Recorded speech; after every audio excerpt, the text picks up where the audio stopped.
ọ̀rọ̀ mà ti di woro sí woro. Arábìnrin yìí máa kan gbajúmọ̀ òṣèrébìnrin tíátà ilẹ̀ wa Rẹ̀mí Súrùtù lábùkù ló bá wọ̀ tuurutu lórí ẹ̀rọ ayélujára. Ẹ gbọ́ bó ṣe ṣẹlẹ̀. Rẹ̀mí Súrùtù bí ojú síta kò jẹ́ kí mi náà gbọ́dọ̀ ẹni tó ń bọ́ra ó ń pe caramel cream brown caramel ó ń pè ní ugly. Ṣé olórí burúkú nìyẹn ni? Ṣé olórí burúkú nìyẹn ni?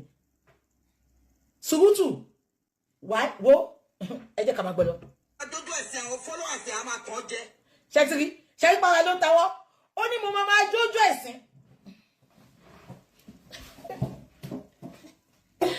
Kí ló yẹ kó àwọn followers mi ló ń dùn gbogbo àwọn pípù iná ó ní a máa jójó ẹ̀sìn ṣẹ́rí gbogbo wọn ló ń wò mí.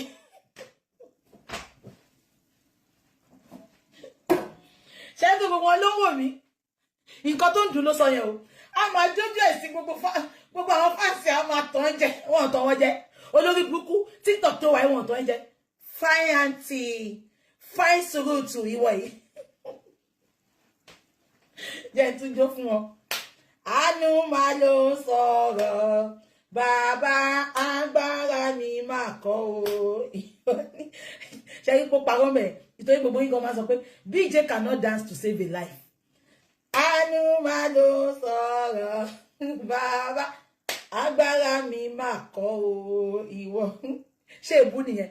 A máa jójó òṣì gbogbo àwọn fáǹsì a máa tàn jẹ. Ẹyẹ bọ́ àwọn fáǹsì mi o gbogbo nǹkan máa fi bá yín jà o. Ara ijó mi tún ta wọ́n rí pé báwọn ṣe ń bú mi tó kò sí nǹkan tó ń ti pè mí lórí ibi tí mo ti ń jó èmi ń dáhùn mo máa jójó mi mo tún máa post mi lọ́sàn-án yìí o ẹni sùúrù o Rẹ̀mí Súrùtù. Àánú máa ló sọ̀rọ̀ bàbá bàbá mi máa kàn ó ìwọ̀n ni.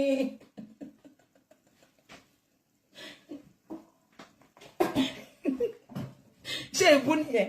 A máa jójó òṣì gbogbo àwọn fáǹsì a máa tàn Rẹ̀mí ó dàbí òwò mi jọ tí mo ṣe show.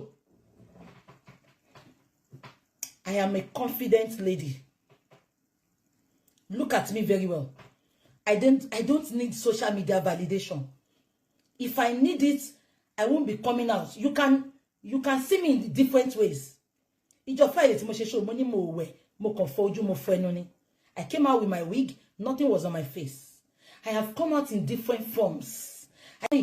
Kò yé yín ni olórí burúkú ẹ ìwọ tí máa bọ́ṣọ sí lọ́rùn ìwọ àṣìírè ó láṣọ lórí kọ alákìísà ní Súrùtù alákìísà ní ẹ wọn ò fẹ́ ṣe ìyàwó olówó nínú eré bí kò fẹ́ ṣerú kò fẹ́ ṣe olórí burúkú tó fọmọ ṣòwò ó ṣe nǹkan gidi because ó láṣọ tó máa kó lọ location. You are worthless. You are nothing. Gbogbo nǹkan ló fi yàgàn ó yàgàn ní oríire ṣíṣe ó yàgàn pẹ̀lú ọmọ ó yàgàn pẹ̀lú ká ní lárí láyé gbogbo nǹkan ló fi yàgàn ẹnu ẹ̀rí pẹ́tẹ́pẹ́tẹ́ bí àtẹ́lẹ̀ àdá. Ẹ jẹ́ ká máa gbọ́ lọ. Ẹ má dà. Wọ́n ti ẹ olórí burúkú ni. Èmi ò kàn rẹ́dì láti ṣe fídíò pẹ̀lú ẹ̀yìn. So ẹ̀bà tó bá fẹ́ mú fídíò mi tó bá fẹ́ record ẹ̀ mo ṣe ọ́ lè record ẹ̀. Èmi ò sá fún Bukky. Ayé mọ́tò máa pa Bukky dànù. I'm related to her but I denounce her ọlọ́run ní jẹ́. Ṣé ẹ̀ gbórí lórí burúkú? Ó ní òun wà related sí mi. Ó ní mọ́tò máa pa òun, ó máa pa ìyá òun, ó máa pa ọmọ kan ṣoṣo tó kù lọ́wọ́ ẹ̀, ó ní mọ́tò máa pa wọ́n. Ṣé ẹ̀ ń gbọ́? Ó lóun wà related sí mi. Ta ló ní nọ́mbà ẹ̀kọ́ fún mi mo fẹ́ pè é. Ó lóun wà related sí mi. I don't even know this bastard. Èmi ò mọ àwọn alátẹnujẹ. Ẹ gbọ́ ni, ó lóun relate sí mi pé òun di sónù mi látẹni. Mi mọ wèrè yìí ẹ ṣàánú mi ẹ gbà mí. Àbó rí mi lójú àlá ni. Àbí mo jọ ẹni tó mọ̀ ni.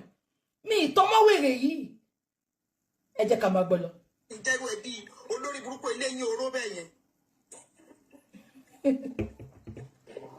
Ẹ gbọ́ mi ó lè mi eléyìí owó ẹ̀ ń bọ́ ẹni tí ò ṣe yín ẹ̀ ń bọ́ ẹni tó lówó láti ṣe yín tí ò ṣe yín èlò lọ fi ń ṣe yín tọ́kì ta lọ ṣọlúdé tí bá fẹ́ ṣe yín mi máa ṣe bẹ́ẹ̀ wọ́n sọ pé kò ní ju 3-4 days lọ ṣé mo sọ fún yín pé wá pẹ̀lú pákéjì hòtẹ́ẹ̀lì yẹn ni wọ́n máa kàn ní kẹ́ lọ ṣe kẹ́ lọ fọ́ kẹ́kàn lọ attend sí is part of the package of the hotel tá a dé sí ṣé ẹ gbọ́ mi ṣá so I went there mo wá bí wọ́n pé okay, tí wọ́n bá fẹ́ ṣe yín, how long do I take? Only 5 days.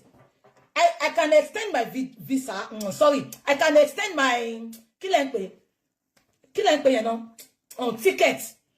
I can extend my ticket. See,